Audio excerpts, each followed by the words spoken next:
She was a princess.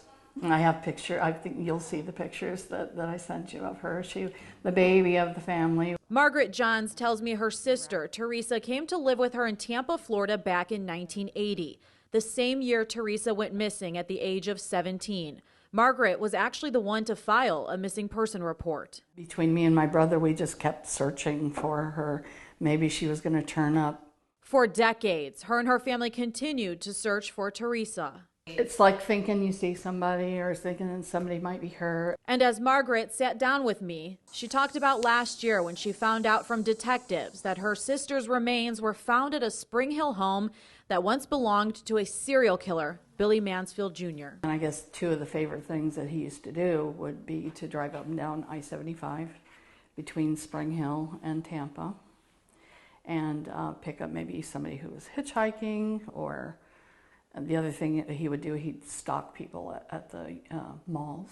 Even though the recent update brought some sense of peace, she says the news was just too late.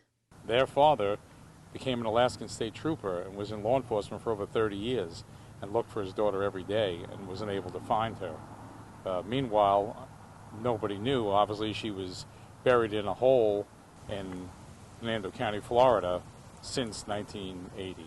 Detective George Lloydgren is the one who's worked directly with this case.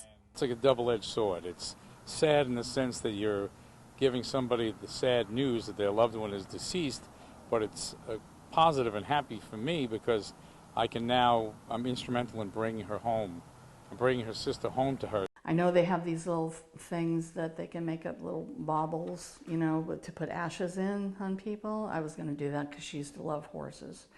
She would draw horses 24/7 and always wanted to, you see her run to a horse. And as Margaret still doesn't have every single detail on what exactly happened to her sister the day she went missing back in 1980, she has a message for the person who sits behind bars for the murder. How dare you cut her life short?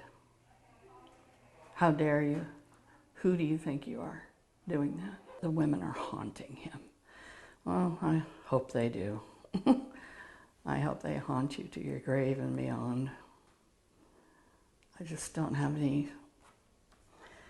compassion in my heart for people, dirtbags, I don't know what better word to call them, that commit that kind of crime against other people. She also had this to share when it comes to some sort of justice. She got killed by him, buried on his property, and then he's residing in a California hospital prison in the very town that she was born in, Stockton, California. She was born 11 miles from where he's incarcerated right now. So it's like, did the stars align or what? Going forward, Margaret tells me she wants families who experienced a loss like this or have a loved one who's been missing to never stop searching for answers, and that this can happen to anyone, as she can't believe it happened to her family. And I want people to educate their kids and teach them how to watch out for predators like this. Self-defense is priceless. In Cape Coral, Elise Chingari, Fox 4.